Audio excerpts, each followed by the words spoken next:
Well, the U.S. House passed the COVID relief bill early yesterday with no Republican support. The bill gives $1,400 checks to most Americans, including their adult dependents. The bill also extends unemployment benefits and raises the minimum wage to $15 an hour. It's now up to the U.S. Senate to take up this measure. And joining us right now, we are very fortunate to have Senator Amy Klobuchar in studio live this morning to talk about that. Senator Klobuchar, thank you so much for coming in on a snowy morning. I know it snows, so I'm here. There you go. But it is a beautiful snow, just a little wet, but a great one. There you go. The stimulus bill, will it pass the Senate? It will. Okay. And there will always be negotiations about provisions, attempts to make amendments, things like that. But at its core, this is about the pandemic and getting to that light at the end of the tunnel. We can see it. Johnson & Johnson vaccine approved today.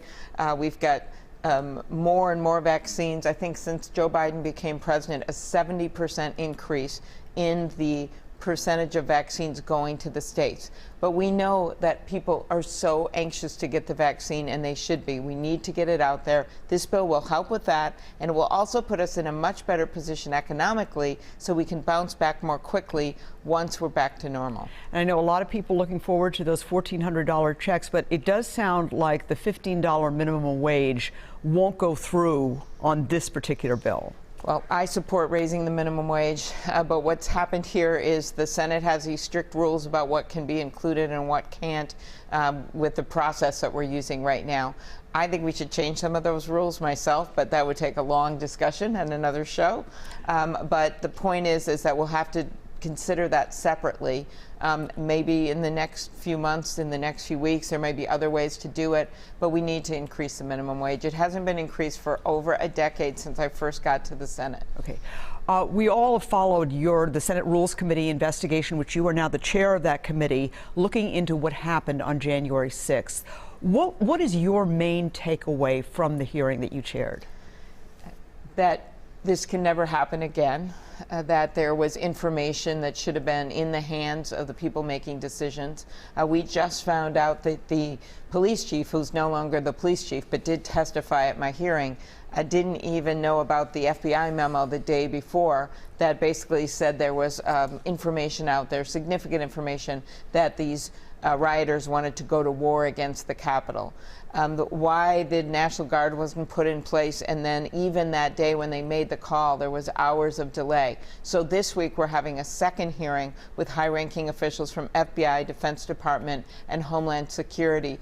You can't just push send on an email late at night, as we all know, and think that people are going to get it. So there's all kinds of issues with the intelligence and also the reaction of the higher-ranking people at the Capitol Police, not the line officers who did their jobs. But, Senator, I think a lot of people are thinking if the information wasn't passed on when the entire Congress was there, the vice president, the future vice president, at a critical day, what about information about other events? I mean, Minneapolis is going to be the site of a very explosive trial. Are you confident that the FBI would pass on key information, if need be, to local authorities? I am. This was a wake-up call, what happened at the Capitol, and I think you've seen the changes in state capitals and other places around the country, but also what you've seen in Washington itself, where there's heightened security. There's a classification of national events, national security events. Right. For some reason, and your question is such a good one, Esme, they didn't classify this that way.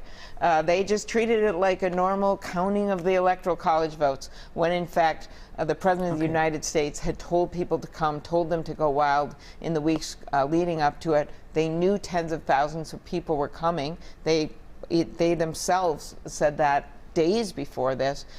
So there is, of course, the issue of extremism and the work that's being done prosecuting the cases, which is incredible in local and state and federal prosecutions all over the place. But more than that, this is about making sure that Capitol is ready for anything that may come our way in the future. And that's what my hearing, it was constructive, it was bipartisan.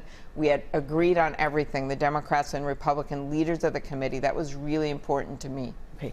Misinformation has gotten us into so much trouble this past year. You actually have taken steps to provide against misinformation about the COVID vaccine. Tell me about that, and do you think that that could be expanded to other issues as well? Yes, this is a lot about the social media companies and what they're allowing on their platforms. There's a bunch of lies out there that are making people not take the vaccine. I was in a cafe the other day picking up some food, and this young guy told me that his mother-in-law called him and said that she was worried about a microchip in the vaccine. Like, she'd get the vaccine and somehow she'd be tracked. This is not true. Dr. Fauci has said it's not true. The Center for Disease Control and all our Minnesota health officials. 95% of the Mayo doctors have gotten the vaccine. I think that's about as much proof as people need. And we've got now 3 different options for vaccines. Of course, the Pfizer and Moderna are 2 shots. Johnson & Johnson that just came out is just 1 shot. So there's going to be a lot more options and a lot of availability. And once this goes out to more and more people, we don't want them stepping back and waiting months or not getting it, because we want to bring our economy and our people back to normal. We want kids back in school. We want to be able to go to Twins games again.